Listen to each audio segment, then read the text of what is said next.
नमस्कार, मैं हूं निवेदिता और आप देख रहे हैं अपना उत्तर प्रदेश। यूपी के बाहुबली नेता धनंजय सिंह पूर्व सांसद रहे हैं। बसपा के टिकट पर चुनाव जीतते रहे हैं।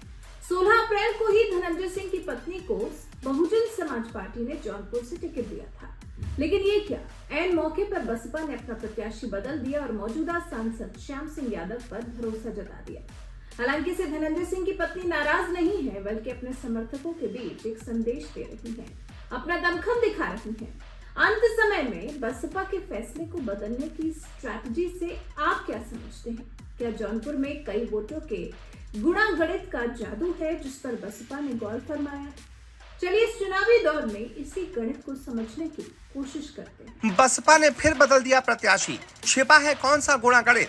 धनंजय सिंह की पत्नी को टिकट क्यों नहीं? बाहुबली नेता धनंजय सिंह की पत्नी का बसपा ने ऐन मौके पर टिकट काट दिया।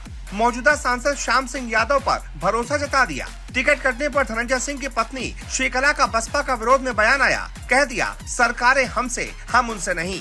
श्रीकला रेड्डी ने अपने समर्थकों के बीच पहुंचकर जुटाया प्यार और आशीर्वाद। टिकट कटने से जरा भी नहीं दिखी नाराज। लोकसभा चुनावों को लेकर हर एक पार्टी में जैसे खलबली मची है। ऐन मौके तक हर एक पार्टी अपने अपने प्रत्याशियों की जीत को लेकर गुणागणित बैठा रही है। एक के बाद एक प्रत्याशी घोषित होने के बाद भी प्रत्याशी बदले जाने की खबरें सामने आ रही हैं। कभी सपा अपना प्रत्याशी बदल देती है तो कभी कांग्रेस, और अब बसपा ने भी जौनपुर के बाहुबली नेता धनंजय सिंह के साथ ऐन मौके पर धोखा कर दिया। हालांकि इससे बाहुबली या उनकी पत्नी का दिल नहीं टूटा, बल्कि उन्होंने तो जनता जनार्दन पर भरोसा जता दिया। धनंजय सिंह जेल से रिहा होकर जौनपुर पहुंचे थे। पत्नी श्रीकला रेड्डी के समर्थन में अपनी ताकत झोंक देने वाले थे, लेकिन उससे पहले ही बसपा ने श्रीकला रेड्डी का टिकट काटकर मौजूदा सांसद श्याम सिंह यादव को टिकट दे दिया।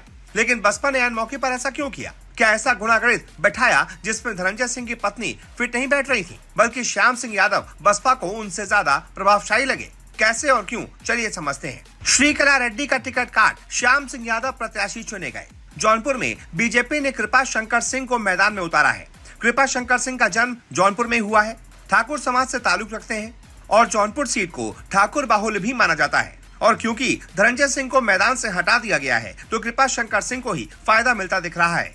वहीं सपा कांग्रेस ने बाबू सिंह कुशवाहा को उम्मीदवार बनाया है। बाबू सिंह वही हैं जो 2012 के उत्तर प्रदेश के NRHM घोटाले के आरोपी हैं। वो समाजवादी पार्टी के टिकट पर चुनाव लड़ रहे हैं और बसपा सरकार में मंत्री रह चुके हैं। बसपा ने यहां से श्रीकला रेड्डी का टिकट काटकर श्याम यादव पर भरोसा जता दिया। 2019 में श्याम सिंह यादव बसपा सपा अलायंस के बैनर तले चुनाव लड़े थे और उन्हें जीत भी मिली थी। शायद इसीलिए बसपा को उनसे उम्मीद नहीं होगी। लेकिन ये जो श्रीकला रेड्डी का टिकट काटकर श्याम सिंह यादव को दिए जाने से बसपा को फायदा होगा या नुकसान, ये जानना बहुत जरूरी है। क्योंकि जानकारों का तो ये मानना है कि बसपा ने ऐन मौके पर फैसला बदलकर बीजेपी की राह आसान कर दी है। धनंजय सिंह की पत्नी के चुनाव लड़ने से ठाकुर समाज के वोटर्स में बिखराव की चर्चाएं तेज हो गई हैं। इसका नुकसान बीजेपी के कृपा शंकर सिंह को उठाना पड़ सकता है। लेकिन भले ही 2019 में सपा गठबंधन में बसपा उम्मीदवार श्याम सिंह यादव को 80,000 वोटों से जीत हासिल हुई थी, लेकिन फिर जो 2014 में बीजेपी ने 1,46,000 वोटों से जीत दर्ज की थी, ये बात भी बसपा को भूलनी नहीं चाहिए। खैर, लग रहा है जैसे बसपा मुखिया इस चुनाव में किसी भी हाल में सपा को फायदा पहुंचाने वाले प्रत्याशियों से बस्ती दिख रही है। और श्याम सिंह यादव जीते चाहे ना जीते, लेकिन बसपा को इतना भरोसा है कि कम से कम श्याम सिंह यादव सपा को तो जिताने का काम नहीं करेंगे, लेकिन हाँ, बीजेपी को फायदा जरूर दिलाएंगे। क्योंकि यहाँ ठाकुर समाज में वोटों का बिखराव होना तो निश्चित ही है। जबकि धनंजय सिंह की पत्नी श्रीकला रेड्डी लड़ती तो बीजेपी के प्रत्याशी को नुकसान उठाना पड़ता।